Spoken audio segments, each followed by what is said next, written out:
Okay, I think we're probably good to go. Okay. Hello, everybody. My name is Janine Taylor. I'm the Public Information Officer for District Health Department number 10. I'd just like to welcome you to this Teams meeting call, virtual call, on behalf of the Michigan Department of Environment, Great Lakes, and Energy, which is now called EGLE.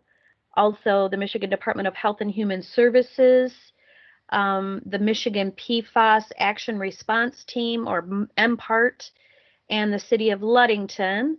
This call is about the PFAS investigation of the Ludington wastewater treatment plant.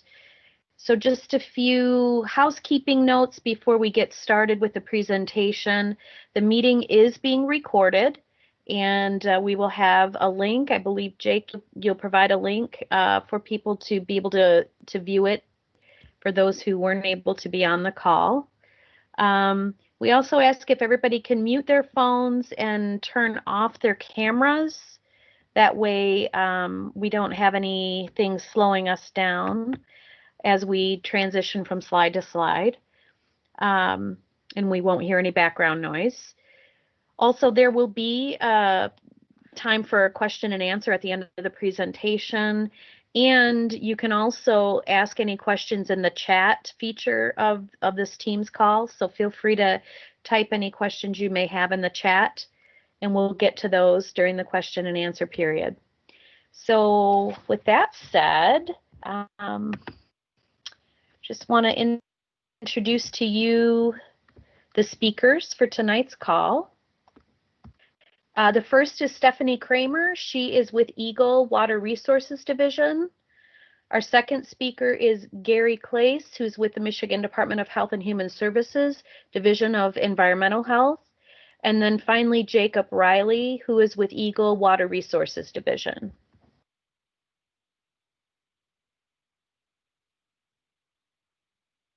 The goals for this call are to provide a brief overview on PFAS and on MPART, a lot of acronyms. We also plan to provide information on PFAS and health, provide background information on the PFAS investigation of the Ludington wastewater treatment plant site and proposed residential well sampling. We will provide information on the public health response, and then finally discuss next steps. So with that, I will turn it over to Stephanie Kramer. Hi, thank you, Janine. Like she said, I'm Stephanie Kramer. I'm a manager of Emerging Contaminants section in our Water Resources Division. We work in Water Resources Division. We regulate wastewater discharges to both surface waters and ground. And so my unit's been working for the last few years looking at PFAS and wastewater. And so I've also participated with MPART for the last few years and serve as a regional lead for the Lansing area, and volunteered, I guess, to help out explaining what MPART is and a little bit, very brief background on PFAS. Next slide, please.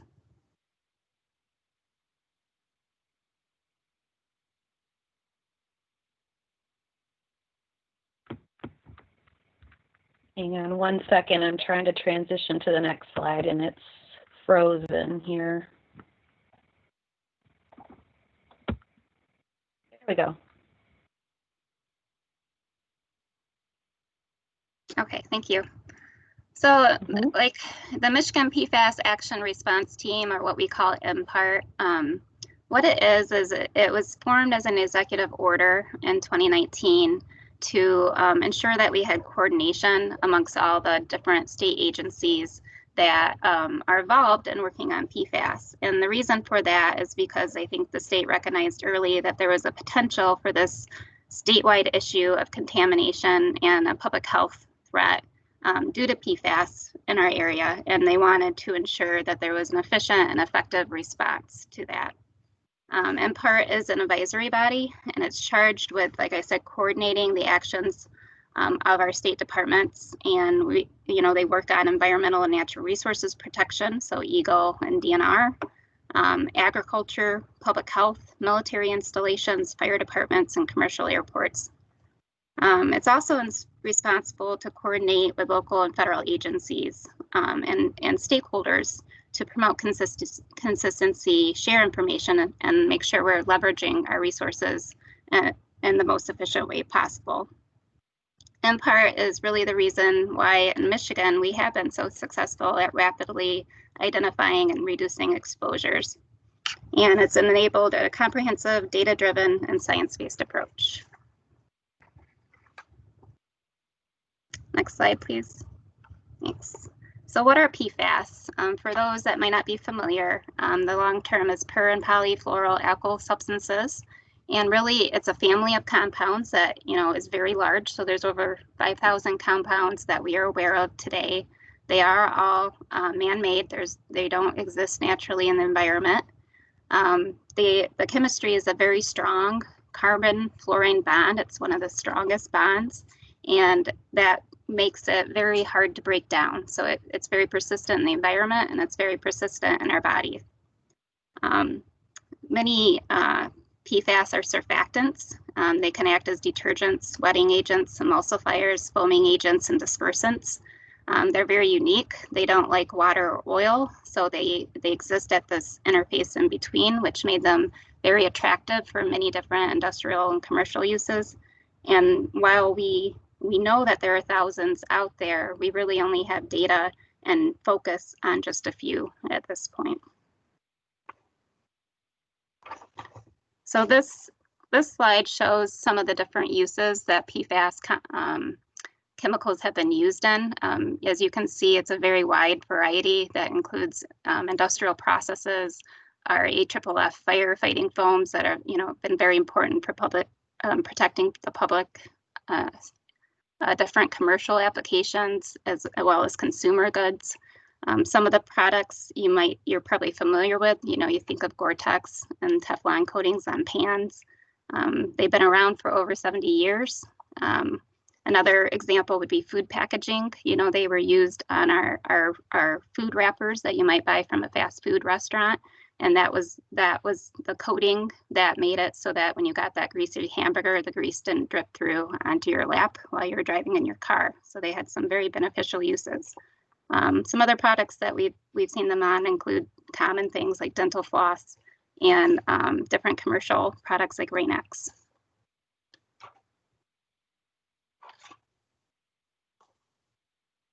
So why are we concerned regarding PFAS?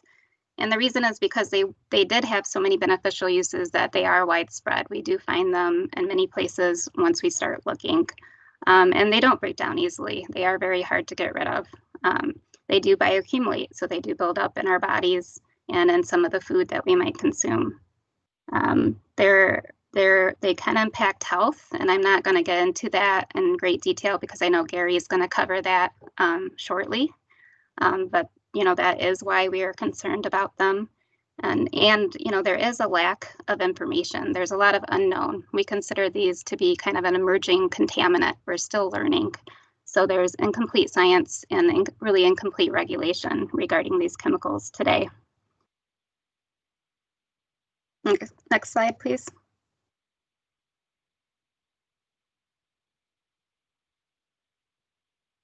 So this diagram we like to use, it just kind of demonstrates the cycling of PFAS in the environment, or some examples of how PFAS chemicals can move in our environment. If you look at the top of in the middle top, there's a landfill depicted there. And so this is just an example. But we have consumer products or industrial waste that may be disposed of in that landfill. It's part of the landfill process. The landfills generate leachate, which then has to be managed. Oftentimes that leachate is sent to a municipal wastewater treatment plant for treatment.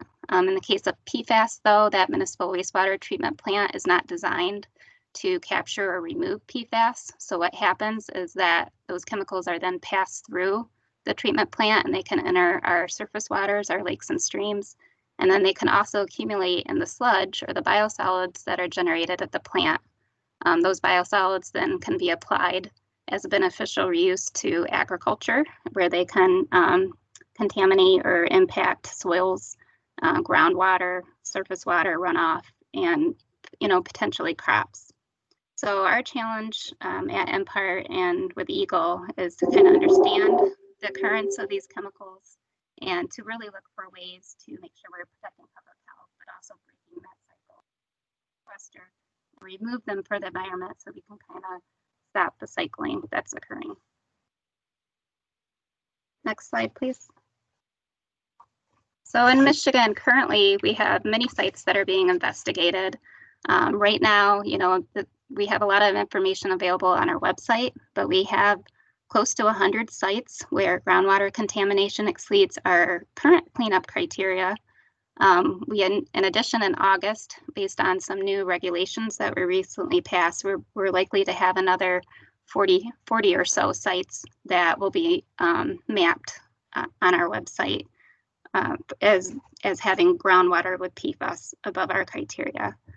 These sites, they include military installation, landfills, industrial sites, and airports.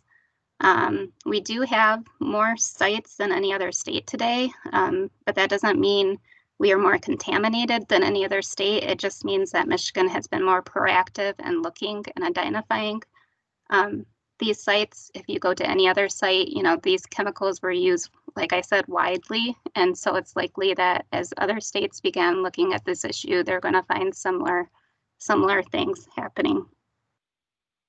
We do prioritize our investigations based on potential impacts to drinking water. We make public health a very important part and focus of what we do.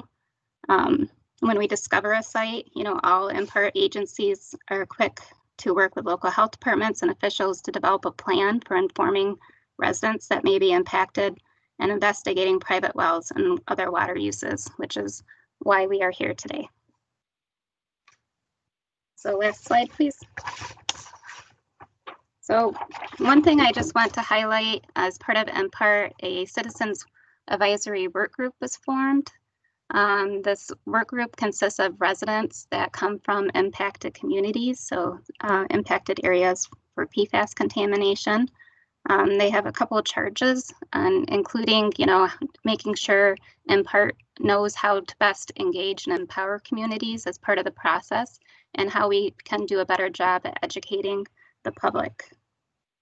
There is a webpage on the PFASResponse website that includes the charter, the meeting information, and members of the work group. And if anyone is interested in becoming a member, all you need to do is submit a registration form found on that website, and all registrations are approved for participation. And that is all of my slides, so I will pass it on to Gary. All right, thank you, Stephanie. Hello, my name is Gary Clace, and I'm a toxicologist with the Michigan Department of Health and Human Services. I'm here to talk to you about PFAS and potential health effects tonight and the investigations that we're conducting. Next slide, please. So working together with Eagle, we're your state and working with your local health departments, and we're here to investigate the health risks that may or may not be facing your community and find effective ways to address them in a timely manner. To do this, Eagle will conduct the site investigation, and they'll generate the data that we need to assess any risks that might be posed at this site, while the health departments will evaluate the data and determine what, if anything, needs to be done to protect residents. Next slide.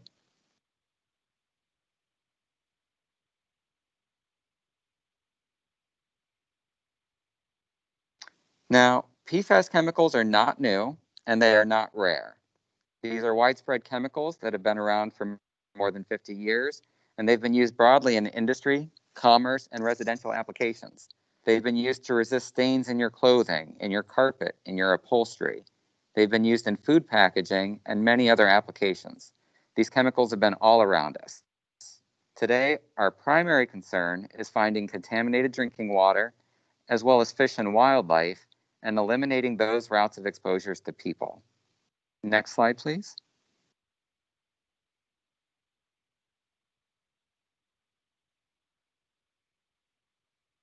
As I mentioned, PFAS have been around for a long time, and essentially everyone has been exposed to these chemicals over the course of their lifetimes. The good news is that some of the major PFAS chemicals have already been phased out of use. And what we're seeing is that blood levels of PFAS in the population have been coming down. So while many people are just now finding out about these chemicals, in actuality, a lot of progress has already been made to identify and eliminate the risks of PFAS. Next slide, please.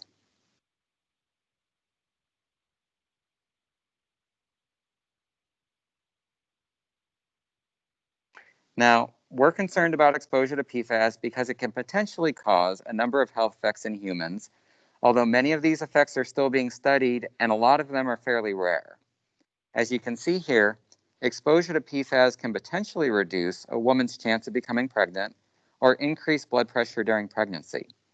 Some PFAS chemicals may also affect the thyroid, cholesterol, the immune system, and possibly increase the risk of some kinds of cancer. Of course, our hope is to eliminate PFAS exposures in the community and prevent these negative outcomes altogether. And with that, I'll pass it back to Jake Riley at Eagle, who will tell us more about the investigation at Ludington. Thank you. Thank you, Gary. I'm Jake Riley. Like you said, I'm an environmental quality analyst with Eagle, and I'm going to go through a little bit first of the history of the Ludington site, and then I'll get a little bit into what we found and what the next steps are. So the Ludington wastewater treatment plant, for anybody that doesn't know, is located on 6th Street on the southeast part of Ludington, just southeast of downtown Ludington. Next slide, please. So historically, this whole area where the wastewater plant was agricultural land way back when this aerial photo was taken January 1st, 1938. Next slide, please.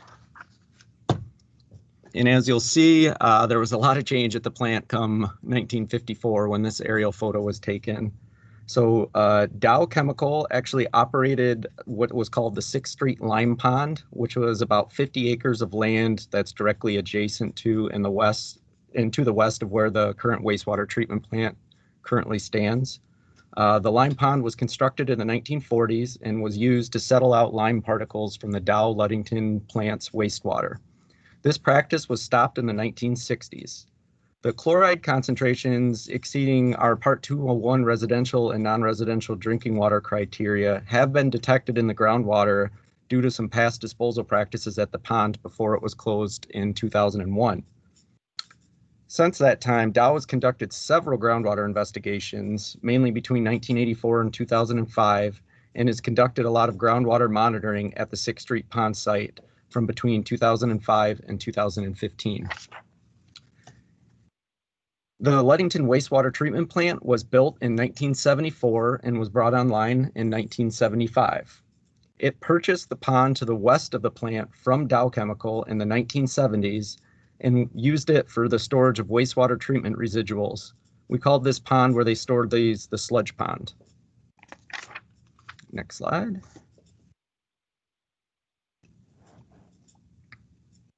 As you can see to the west of the treatment lagoons there, that's the sludge pond that I just mentioned.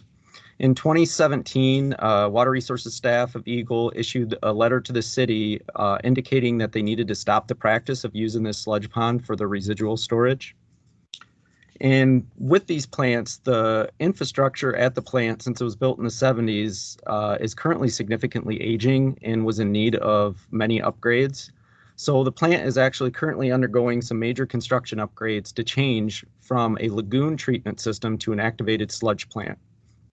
So what this means is those two giant lagoons you kind of see in your slides there to the east, one of those, the kind of smaller lagoon in the middle, is going to be transformed into what they call an activated sludge plant. And then the lagoon, the large lagoon to the east, and then that sludge pond, both are going to be decommissioned and need to be closed out. So along with the upgrades going on at the plant, the city has met with Eagle to discuss both the sludge pond and that larger treatment lagoon to the east, which aren't going to be used for these upgrades. Next slide, please.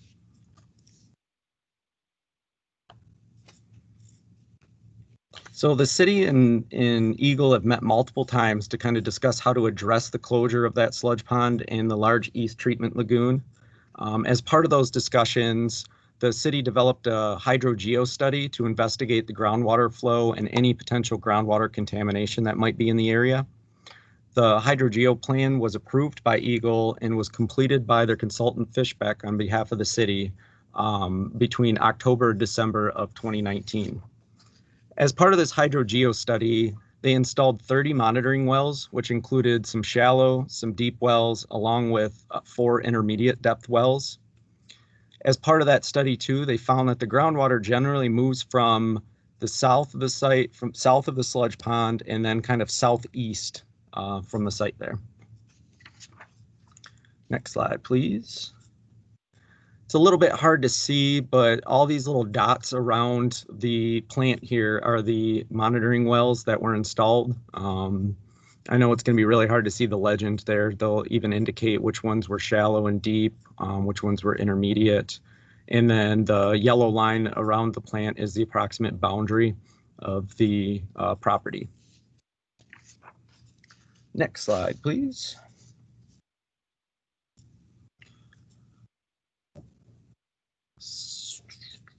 So as part of the hydrogeo study findings, what they have found, once we get onto this next slide, it will see it a little bit better here.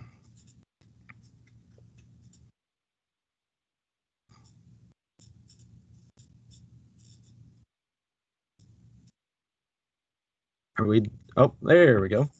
So with the hydrogeo study findings, they found that 7 out of the 30 wells exceeded our current Part 201 drinking water criteria for PFAS. In addition, there were 3 wells that will exceed the proposed drinking water MCLs that Stephanie kind of mentioned are going to be, they'll be adopted here in August. They're kind of new standards that are going to kick in. And an additional 12 wells will exceed the proposed drinking water MCLs for PFOA. The highest concentrations that were found were 180 for PFOS and PFOA, 140 for PFOS, and then 99 for PFOA. Pretty much the monitoring wells that had hits for PFAS were all the wells to the west and to the south of the site. To the north, the monitoring wells to the northeast of the site did not have any hits for PFAS. Next slide, please.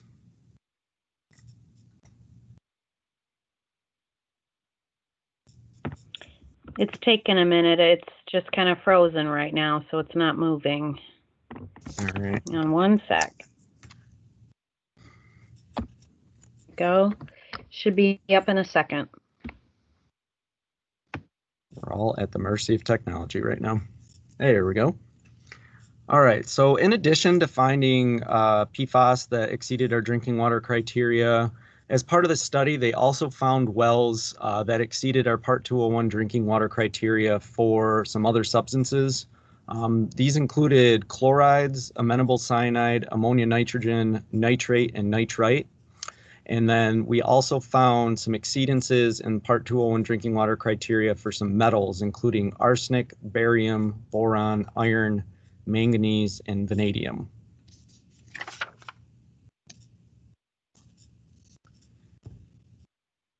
All right, so because of this study, out of an abundance of caution, the city is going to sample 11 residential drinking water wells for PFAS, along with all the other constituents that I mentioned on the previous slide that were over Part 201 water criteria. The wells that we chose are going to be a good mix that will consist of both shallower and deeper wells. And this will give us or help us ensure that public health is being protected and will kind of further guide our investigation. Next slide. The next slide will give you an indication kind of the approximate locations of these where the residential wells are being sampled. We picked the locations for these wells to get a good sampling to kind of figure out if there is contamination, where it's moved. And like I said, it will give us a very good view on how to proceed with what we find. Next slide, please.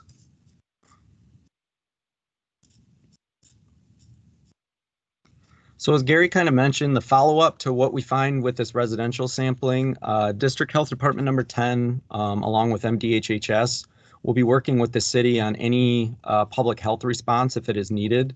So this is all dependent on what these sampling results show us. But together, they're going to recommend any public health actions if they're needed. Eagle is going to continue to work with the city on a work plan for the site and to try to remediate the site into the future.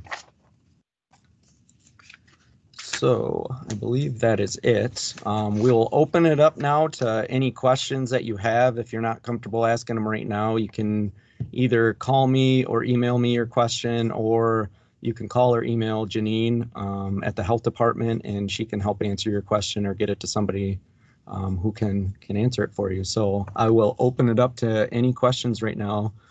If you're going to ask one, remember to unmute your microphone before you talk.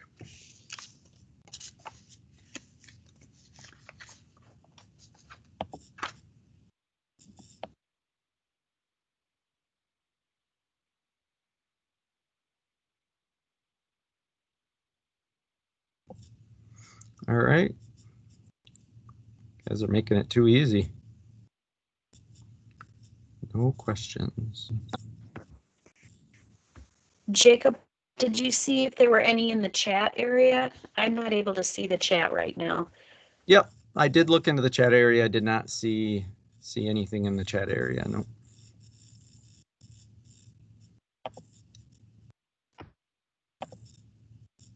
All right. Well, if there's no questions, I think we're gonna, oh, let's see, there might be one here. Looks like Tom is saying hi. Hi, Tom. Oh, yes. I see you have a question. Go ahead.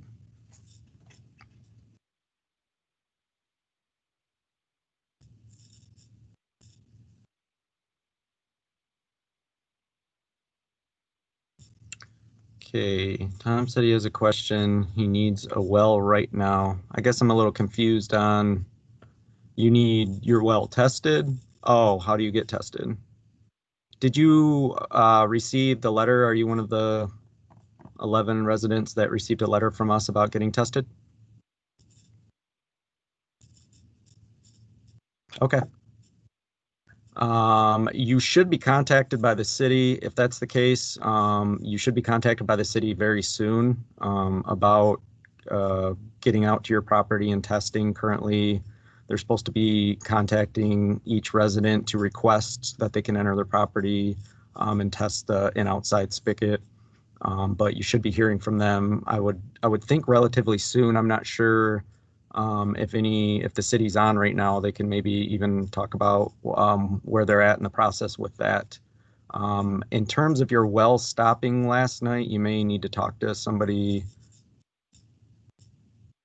with the health department. But is anybody on with the city that can discuss what the plan is or how or when they're going to contact residents?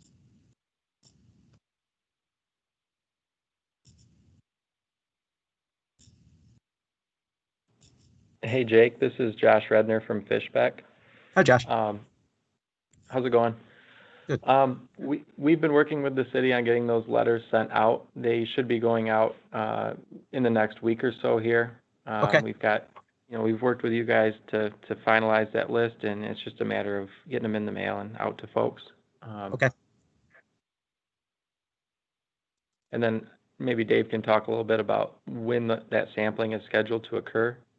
Yeah, we're thinking, this is Dave Filipiak from Fishbeck also. We're anticipating the sampling occurring within the next couple weeks. Okay.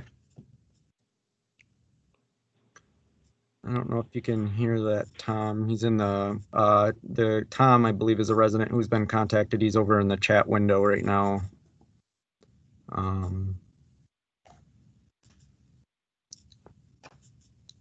So it sounds like you should be receiving a letter soon from the city, and then they're probably going to get out in the next week or two to start sampling.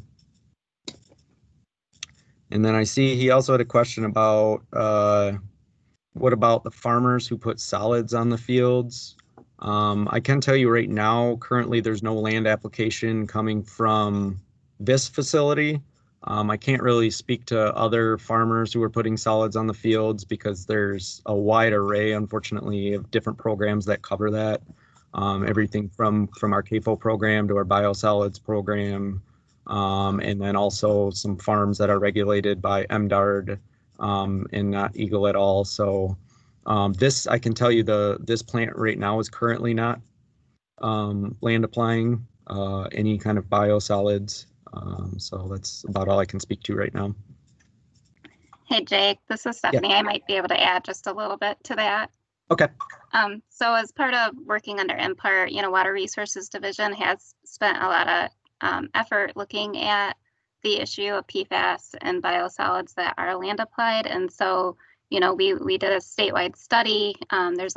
We provided some information on our MPART site, and if Tom wants, we could get him additional information if he wanted to provide an email or something. But, for this facility particular, I'm not sure on the specifics, but we have an ongoing initiative at Water Resources looking at that issue and making sure that we're not applying solids that we think could be harmful, and kind of working to understand the concentrations further. Okay. It looks like we have Tom's email, so we can email him that information.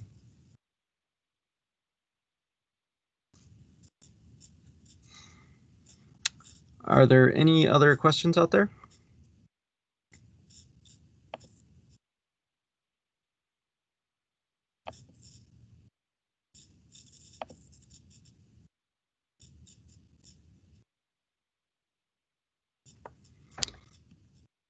All right.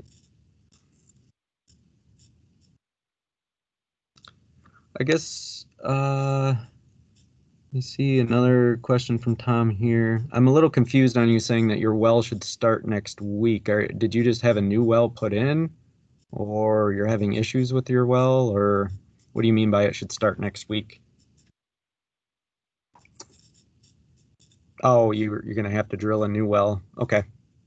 Well, maybe I'll give your information over to the consultant, and I don't know, Josh, are you guys okay with coordinating with Tom if he should wait, or if you're still going to sample them if they're drilling a new well, or?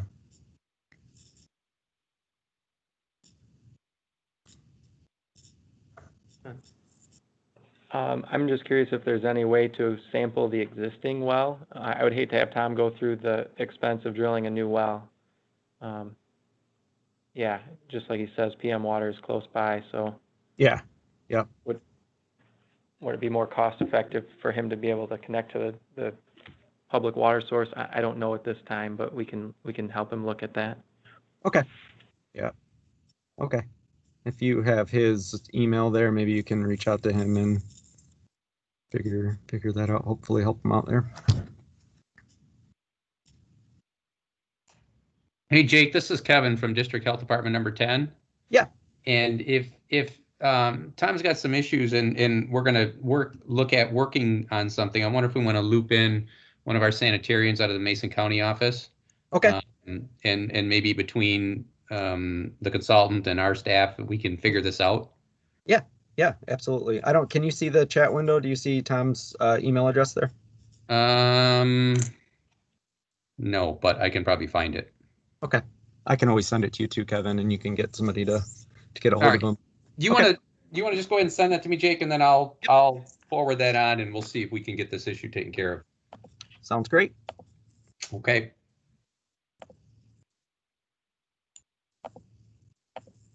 All right. Any other questions?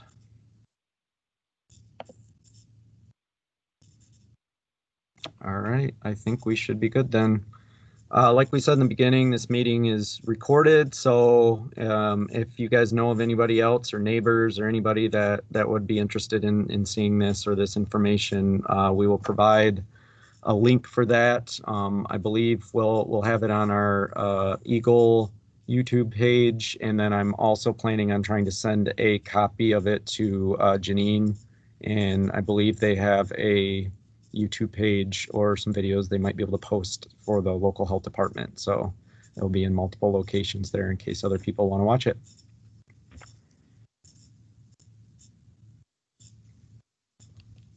I think other than that, I think we will be good then. Thank you, everybody, for coming to the meeting. Thank you, Thank you. everybody.